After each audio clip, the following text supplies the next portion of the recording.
जेवण करत असताना पैशाच्या कारणावरून कुऱ्हाडीने हल्ला करून गंभीर जखमी केले. ही घटना 21 एप्रिल 2026 रोजी रात्री 8 वाजण्याच्या सुमारास कुरघोट तालुका दक्षिण सोलापूर येथे घडली. या प्रकरणी संतप्पा चिदानंद आटकर वय 38 राहणार कुरघोट तालुका दक्षिण सोलापूर यांनी दिलेल्या फिर्यादीनुसार दत्तात्रय चिदानंद आटकर वय 40 याच्या विरोधात मंद्रुप पोलीस ठाण्यात गुन्हा दाखल करण्यात आला आहे.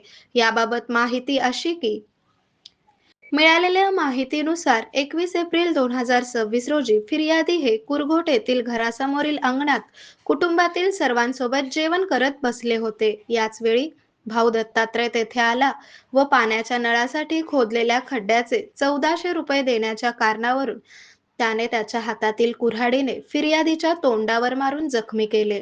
याच वेळी फिर्यादीस खाली पाडून लाथाबुक्क्याने मारहाण करून शिवीगाळ करून जीवे मारण्याची धमकी दिली. जखमी फिर्यादीवर रुग्णालयात उपचार करण्यात आले. या घटनेची नोंद मंद्रुप पोलिसात झाली असून या घटनेचा अधिक तपास हेड कॉन्स्टेबल बिराजदार हे करीत आहेत.